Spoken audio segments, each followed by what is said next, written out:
অনেকেই আমরা ইউটিউবে ইসলাম শেখার চেষ্টা করি, ইসলাম সম্পর্কে জানার চেষ্টা করি, অনেক ওয়াজ নসিহত, অনেক ইসলামিক আলোচনা, লেকচার, এগুলো আমরা ইউটিউবে দেখি।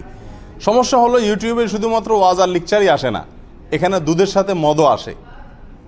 এই ড্রেন দিয়ে শুধু দুধ আসে না, দুধের সাথে ময়লাও আসে। এখন এখান থেকে আমরা ইসলাম গ্রহণ করা আমাদের জন্য জায়েজ হবে কিনা? ওয়াজের সাথে আওয়াজও আসে, আরও অনেক হারাম জিনিসও আসে, তো এটা আমাদের জন্য দেখা জায়েজ হবে কিনা, এই প্রশ্ন উত্তরে আমরা বলবো নবী আলাইহিস সালাতু ওয়াস সালাম আলী রাদিয়াল্লাহু তাআলা আনহুকে মৌলিকভাবে এক্ষেত্রে একটি নির্দেশ করেছেন, সেটি আমাদের জন্য পাথেয়। তিনি বলেছেন, ইয়া আলী লা তুতবিআন নাজরাতান নাজরাতা ফাইন্না লাকাল উলা ওয়া লাইসাত লাকাল আখিরা। হে আলী, যেখানে দৃষ্টিপাত করা হারাম সেরকম পাত্রে, পরনারী এবং সেরকম জায়গায় তুমি প্রথম যদি নজর পড়ে যায় তাহলে সেটা তোমার জন্য অনুমোদিত, সেটার জন্য তোমার গুনাহ হবে না, যেটাকে নজরে ফুজআ বলা হয়েছে।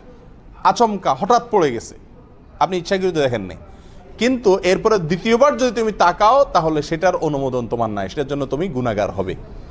তাহলে আমরা যদি ইউটিউবে হোক আর যে কোনো জায়গায় হোক, কোথাও ব্রাউজ করতে গিয়ে, কোথাও সার্চ করতে গিয়ে, দিনই বা কল্যাণকর কোনো কিছু দেখতে গিয়ে যদি সেখানে অপ্রীতিকর, অসুন্দর, হারাম কোনো জিনিস আমাদের দৃষ্টির এরিয়াতে চলে আসে, তো প্রথমবার যে অনিচ্ছাকৃত নজর পড়ে গেছে এটুকু মাফ।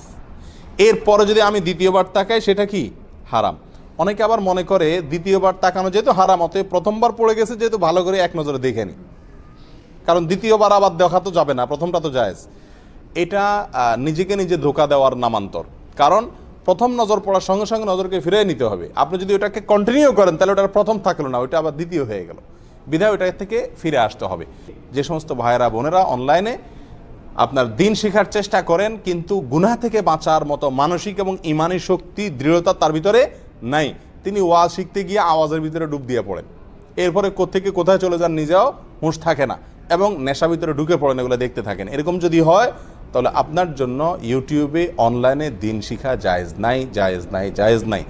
কারণ আপনার জন্য এর বিকল্প দিন শিখার বহু ব্যবস্থা আজকে আল্লাহ সুবহানাহু ওয়া তাআলা আজকের যুগে রেখেছেন।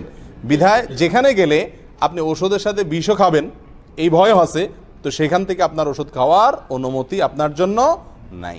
এর জন্য ইমানি শক্তি দরকার, কঠোরভাবে শক্তিশালী ইমানি শক্তি দরকার এই গুনাহ থেকে বেঁচে থাকার জন্য।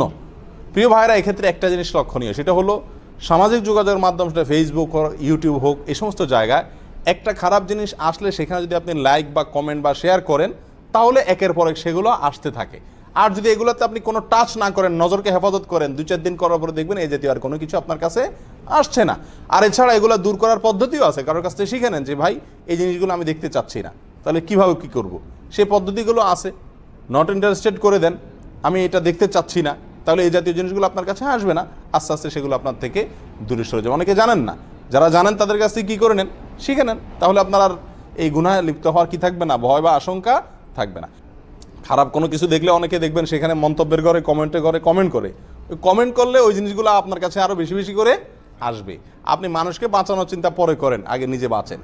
ওখানে কোনো লাইক, কমেন্ট, শেয়ার তো দূরের কথা, ওটা দিক তাকায় না, পারলে ব্লক করেন এবং নট ইন্টারেস্টেডে ক্লিক করেন, করে ওটা থেকে আপনি নিজে আত্মরক্ষা করেন। এরপরে যদি আপনি দিন শিখেন এটা আপনার জন্য জায়েজ আছে। এর বাইরে আপনি যদি দিন শিখতে গিয়ে ওই বদ্দিনও আপনি টিপাটিপি করেন, দেখেন ওয়াজ দেখলেন আধা ঘন্টা, 1 ঘন্টা সিনেমা, নাটক টাটক দেখলেন, তাহলে মনে রাখবেন এখান থেকে দিন শিক্ষা করার অনুমতি আপনার জন্য নাই।